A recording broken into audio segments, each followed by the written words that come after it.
Japan, Russia, and let's not forget the United States.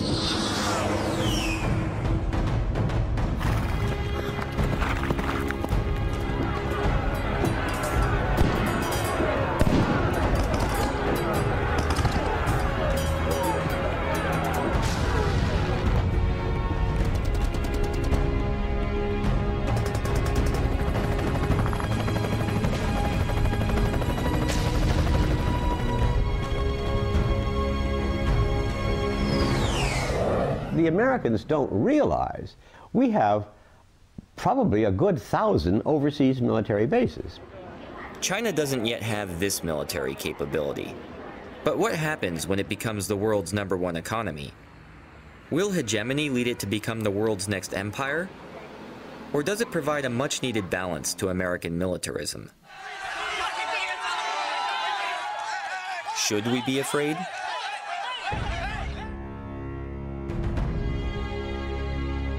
Seeing is believing. So come to China and have a look. Seeing is believing, so let's go. But not only to China. Let's go to the countries that surround China and see how they're being treated. Is China being a friendly neighbor? Or is it sowing the seeds of empire?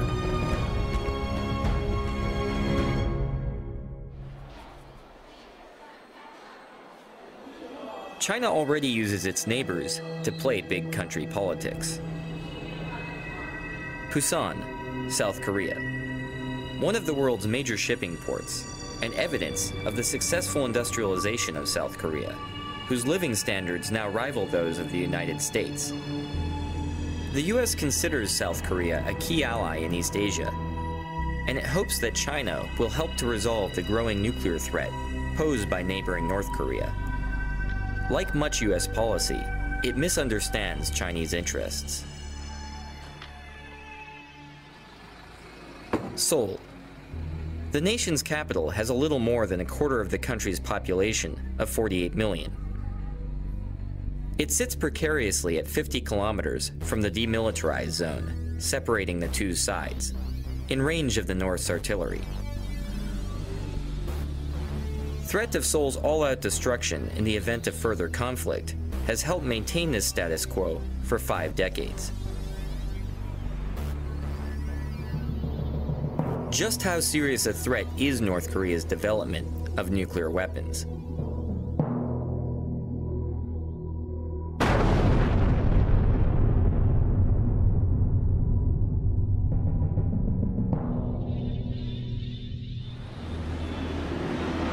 In order for a country to become a full-fledged nuclear weapons state, the country should satisfy 4 conditions. The first condition is the possession of nuclear warhead.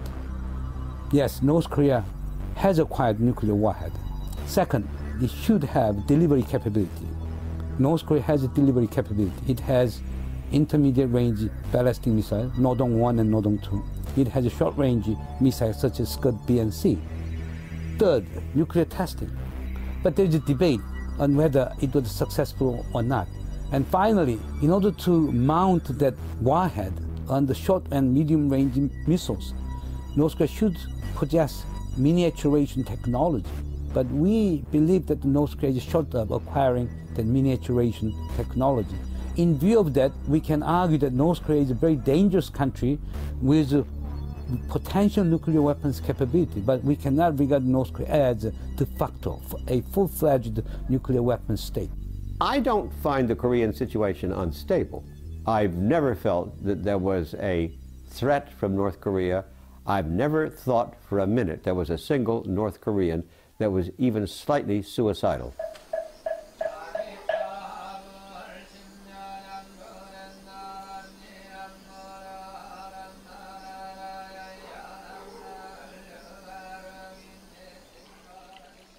Suicidal or not, a nuclear North shifts the balance of power in Asia. Why doesn't China use its growing strength to help US-backed efforts to disarm North Korea? One of the odd things about the post-war world is the Chinese are absolutely delighted to have Korea divided in two. They used to try and maintain this even back in the Tang Dynasty. Korea was often structurally divided into different kingdoms with different support from the Chinese because it led to structural weakness, inability to stand up to a Chinese domination. Their policy is to prevent war and prevent the unification of Korea. 那个北韩啊，是中国政府手中的一张重要的牌。我们都知道，mafia的教父都会衣冠楚楚的，假装正人君子一样。那他需要出去扔炸弹，需要动刀子，需要开枪的时候用谁呀？他需要一个马仔。所以实际上，你看这些年来，北朝鲜扮演的就是这样一个角色。Initially, when let's say let's go back to the January and February 2003, what the Bush administration wanted was, press China in such a way that China would impose sanctions on North Korea. China didn't want it.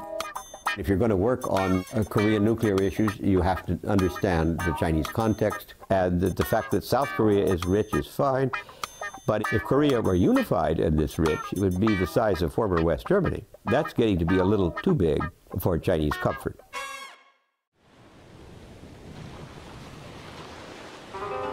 If Korea is a traditional tributary state that China manages through division, then how will it deal with Korea's bigger and wealthier neighbor, Japan, whose rivalries with China have spanned centuries? The answer depends not only on the intentions of the Chinese government, but also on the attitudes of the Chinese people. Like Korea, Japan has traditionally been a part of the Chinese cultural area. But it has also been fiercely rebellious.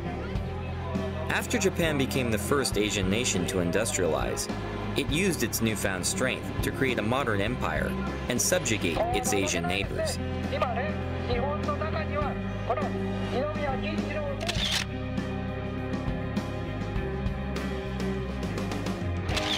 Committing heinous war crimes and killing approximately 30 million Chinese throughout Asia.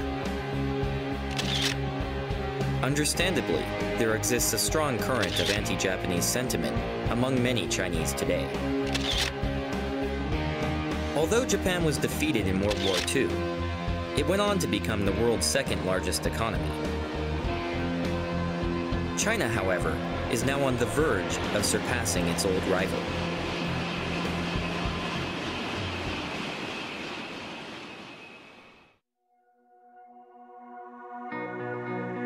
To many, both inside China and out, the 2008 Beijing Olympics were a symbol of China's rebirth as Asia's preeminent power.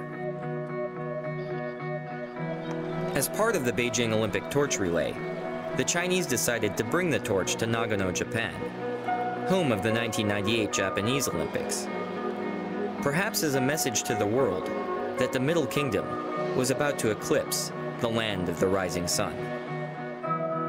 Along with this message came a tremendous display of nationalism in the form of thousands of young Chinese. Many received encouragement and even financial support for their travels to Nagano from various Chinese consulates throughout Japan.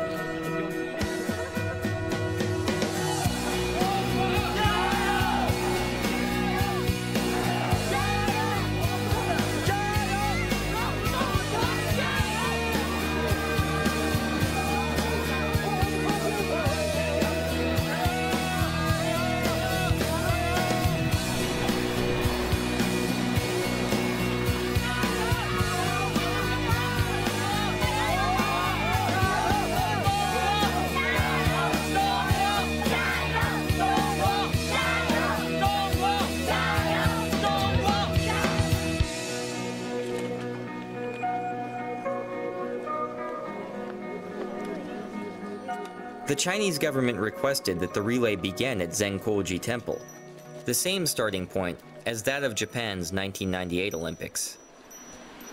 Actually, the Olympic Games is a very good opportunity for China.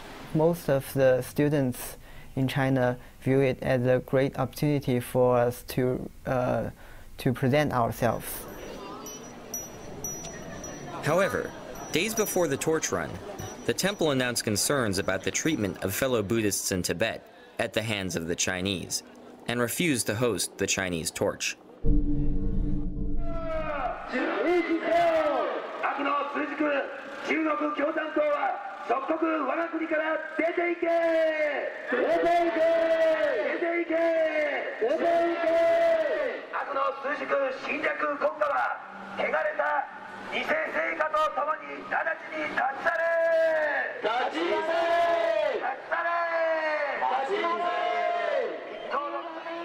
The event attracted a large number of loosely associated protesters who took the torch relay as an opportunity to voice grievances against China.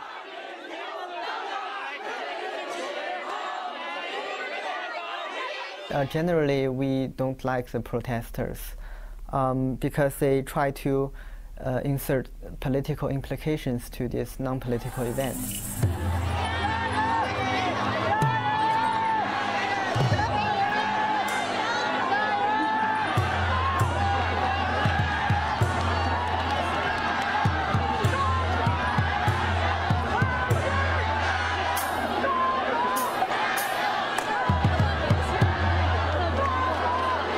Beyond being a window on Chinese nationalism, the Nagano torch relay provided a glimpse into the situation of some of China's various ethnic minorities, and begged the question, is China really the unified multi-ethnic nation that it portrays?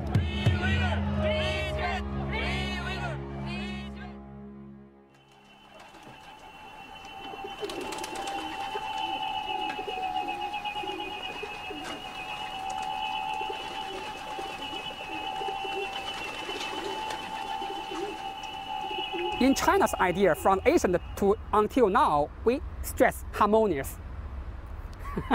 Harmonious. You know Confucius, Kongzi, Confucius? Yeah. From his period, 2,000 years ago, he teaches us, be friendly. No matter where you come from, all corners of the world, we are one family. We are friends.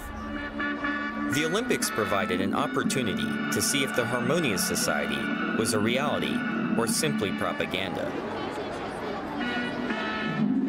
We headed to Xinjiang, meaning new territory, to watch the Olympic torch relay in Kashgar.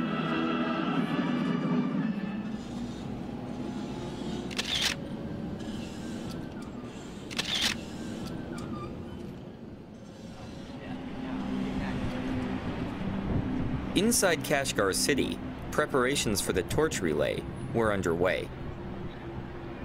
In a show of ethnic solidarity for the Olympics, the authorities were preparing a large group of minority children, mostly Uyghurs, to come out and show support for the torch on the day of the run.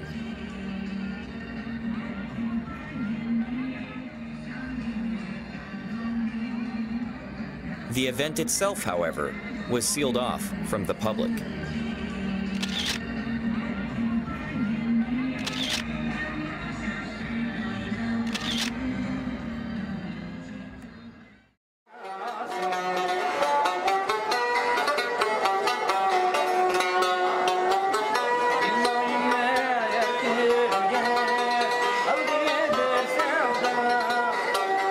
We were struck by just how different Xinjiang was from eastern China. And we wanted to know more. Specifically, just who were the Uyghurs? Well, to begin with, they're Central Asians of Turkic origin, and they're Muslim.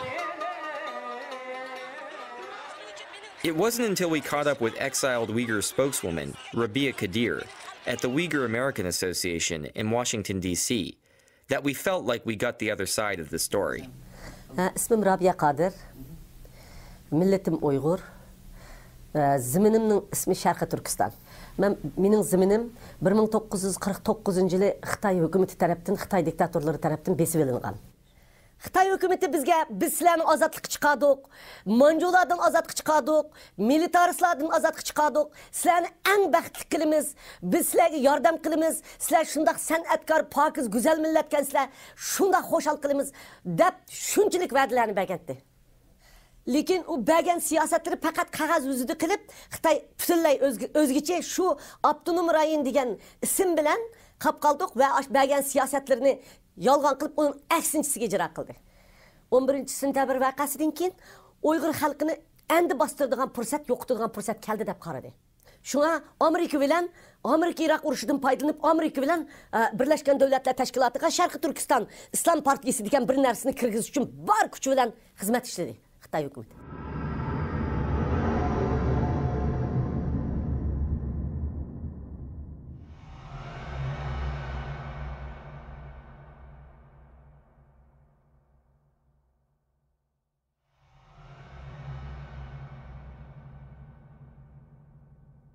O məqsədini əməlgə aşırdı. 这个责任在布什政府，中国政府从来都有这样的企图，但是一般来说，西方国家是不会跟他在这方面合作。可是非常不幸的是，布什政府居然鼓励了中国政府，就是把新疆的这个反对派列为恐怖组织。我想这是非常不公平的。Biz faqat muşlarning yardımıga erişiyapmiz. Lekin Xitoy bizni bularga terrorist ko'rsatyapti. Ularga bizni g'arbparast ko'rsatyapti.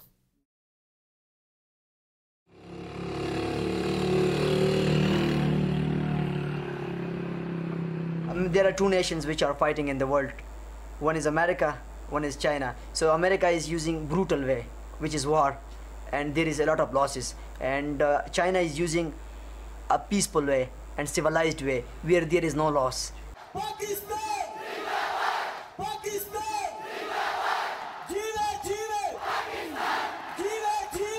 They don't interfere, okay, in other country. It is not like America. It is not like America who interfere in the entire world.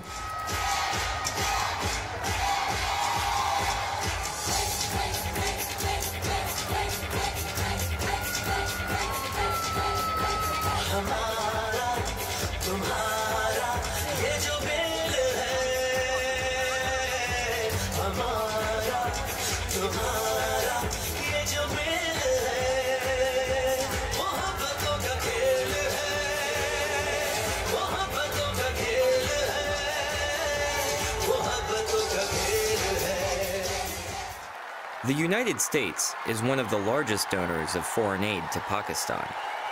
But most of this money is spent on American-made arms and weapon systems. The Pakistani military justifies such spending as being necessary to defend against the imagined threat of its archenemy, India. American aid, therefore, does little to help actual Pakistanis.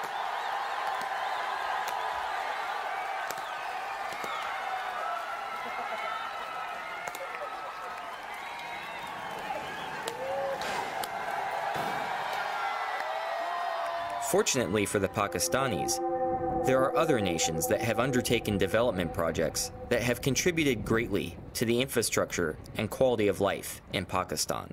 China has been our friend for the last 50 years. If Pakistan had any problem in the past, China came and it solved the problem of Pakistan. The Karakoram Highway is the highest international roadway in the world. It runs over 800 miles from Kashgar in western China to Islamabad, Pakistan. The KKH is a joint venture between China and Pakistan that provides a vital link between the two countries. A quiet graveyard just off the highway commemorates the 82 Chinese workers who lost their lives in Pakistan during the 20 years it took to complete the construction of the KKH. The Karakoram Highway would not exist today were it not for the funding, hard work, and sacrifice of the Chinese. Before the construction of KKH, the people of northern areas led a very poor life.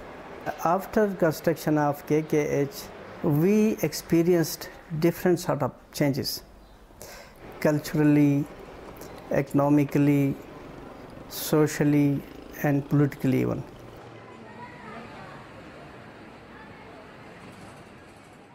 Our northern areas, there is no industry, only jobs, little jobs and small homemade things. China is the only one of the country who provide the very cheap stuff for our people. We are 6 hours drive from our border to China, so easily we are going to. China is so near for us, so we want to business with China. In addition to inexpensive consumer goods, Chinese technology is also brought to Pakistan through the Karakoram. The Chinese technology is very cheap, so the local authorities and Pakistani government accept their bids and they allow them to establish their projects. There is an agreement between Chinese government and Pakistani government for widening the KKH, for laying the railway line as well as gas pipeline.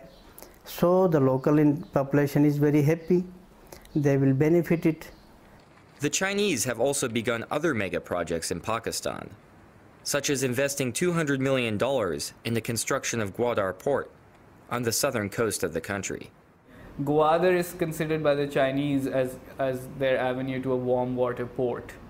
A port which is strategically close to where oil supplies go through, a port which gives them access to the Indian Ocean and the Arabian Sea, a port that they can use as a trade corridor. So there's the whole idea of linking Gwadar through Balochistan, onwards up through northern Pakistan, through the Karakoram Highway, going on through Xinjiang and onwards into Central Asia. While most of these plans have yet to become reality, they reflect the ongoing and serious interest of the Chinese in maintaining close ties with Pakistan.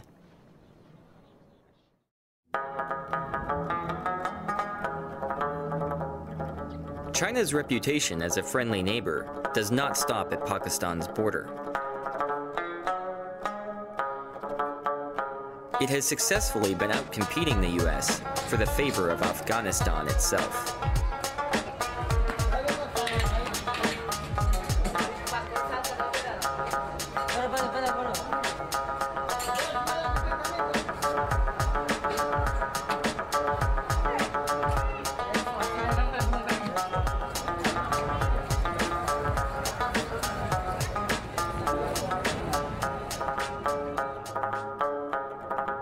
After nearly 30 years of war, abandoned artillery litter the landscape of Afghanistan like tombstones marking the graveyard of empires. We have enough experience with the war. We fought the Soviets. At the end, that superpower was broken.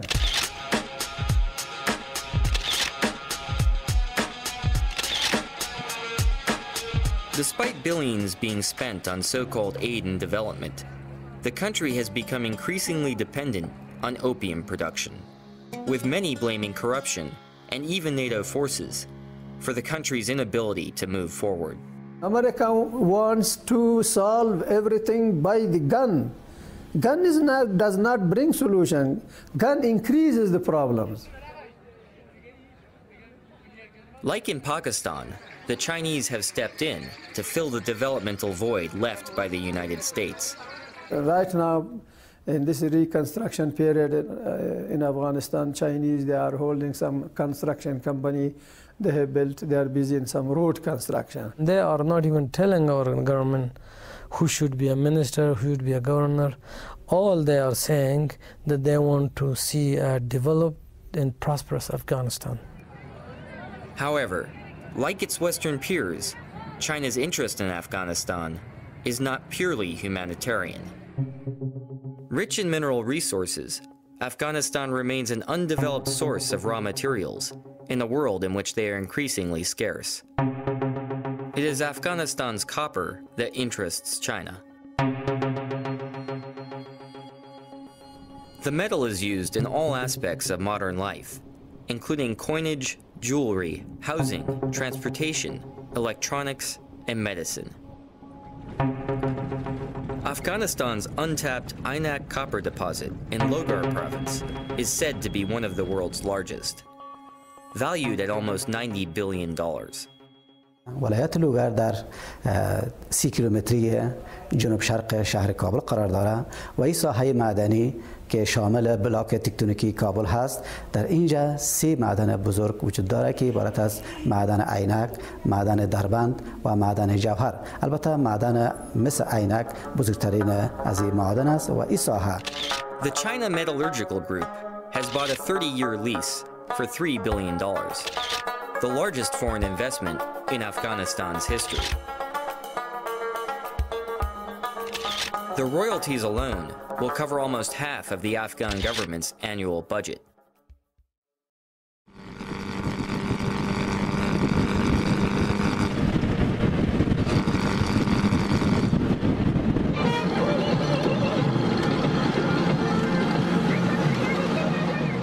India, home of 1.2 billion people. In 20 years, it will have a bigger population than China. Its economy continues to grow year after year, and it's the world's largest democracy. Could India provide a cultural and strategic counterbalance to China?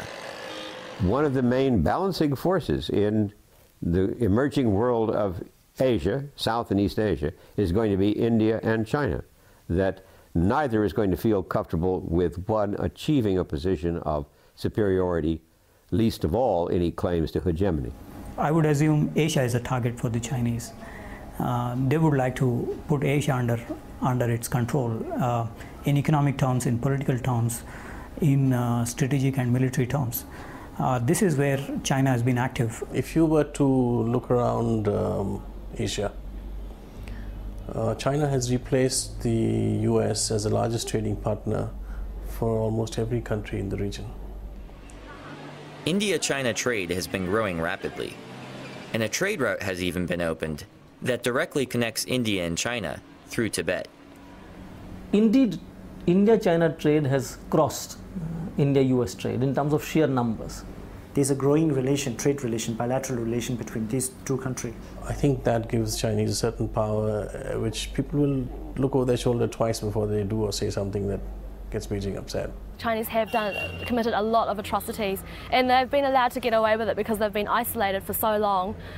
There's a period where no one knows what went on in China, and now that they've opened up, they're still sort of acting with impunity. Because of the economic incentive, countries aren't willing to speak out. Trade has lately become very China-driven. India is always very careful about the Tibet issue, and also with its relation with China. I think it's a tightrope that New Delhi has to walk between its increasingly closer relations with Beijing and also keeping Tibetan refugees population satisfied as much as we can.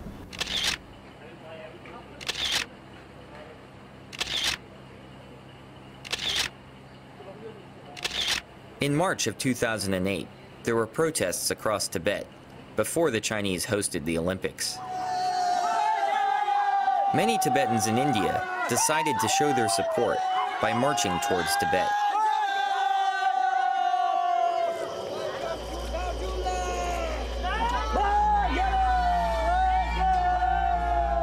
When we led this march, we walked for nearly 4 months.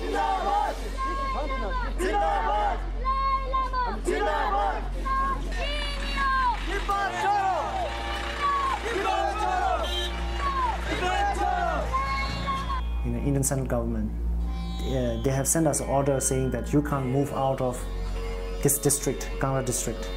India will not allow Indian territory to be used by any Tibetan protesters to undertake any political activities. At Beijing's request, Delhi had its own police enforce the wishes of the Chinese government by cracking down on the protesters.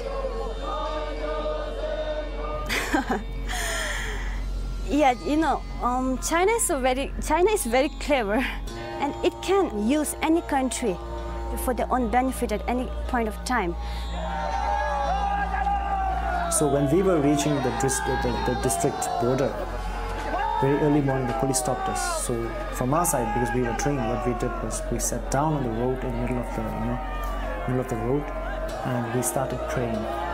And some people were crying, and we all got locked ourselves.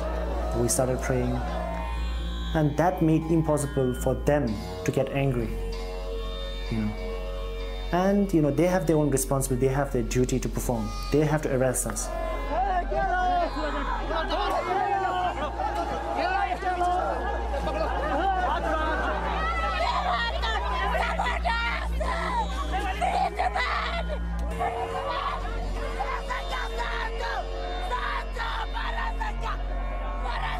I think perhaps I feel a bit of an affinity to the Tibetan people because my parents went, or at least my mother, I don't know about my father, went through the Cultural Revolution.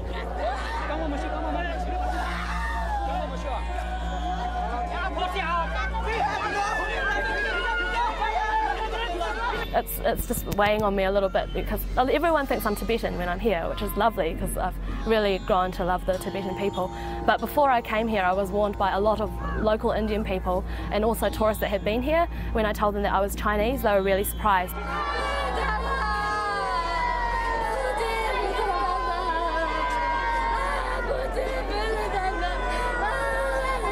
Some people were actually saying quite extreme things, like that people might think I was a spy from China, and that people would react negatively here. They would get angry with me, and if I'm not angry, then they would be staring at me and they'd make my stay here very uncomfortable.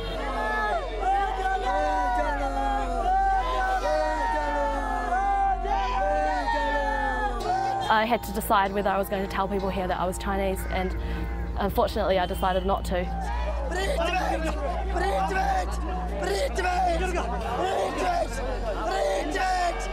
And I think that was a mistake because I think they would have accepted me fine. Like they've got friends in Tibet that are Chinese, and they're very open and welcoming of Chinese people because that's what the Dalai Lama teaches them, to show compassion to everyone, your enemies and your friends. India is not the only country where China tries to control Tibetans outside of its national borders. The T word is predominant vis-a-vis China's relations with Nepal. I think what the Tibetans are doing here, what the Americans are doing here vis-a-vis Tibet is of utmost concern to the Chinese. It's pretty clear that the Tibetan protests, the Chinese don't like it. They're extremely sensitive to this, and that sensitivity is very easily brought to bear on the Nepal government. For 10 years, a bloody civil war raged across Nepal as Maoist rebels took up arms against the king, and the Maoists gained popular support. After the king was forced out of power in 2008, the Maoists were elected to run the new government. The party's name is a clear tribute to China's chairman Mao. 实际上，他们不但是从意识形态上是毛泽东的那派别，而且他们一直在那个财政上和武器装备上都得到中国政府支持。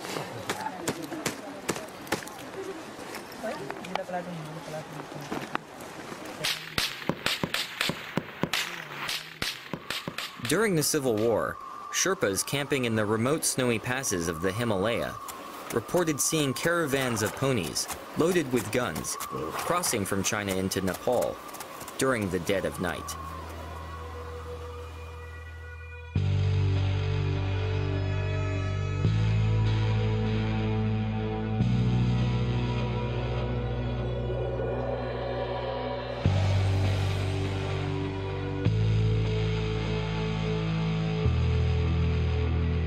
Maoists stormed the offices of the Nepali Times and physically assaulted Kunda Dixit and his staff in an attempt to silence the press. China was able to benefit from the Maoists' willingness to destroy the freedoms of expression in Nepal. In response to pressure from China, Nepal agreed to ban all anti-China activity on its soil.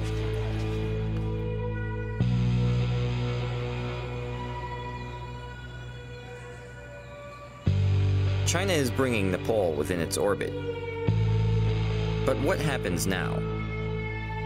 Once China controls a territory, what's in store for its future?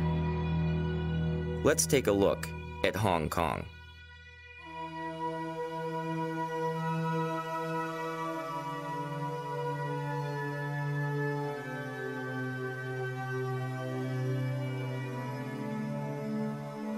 Hong Kong is one of the world's most developed cities.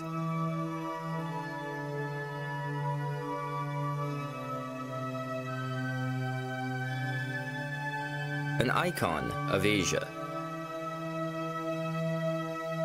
The Pearl of the East.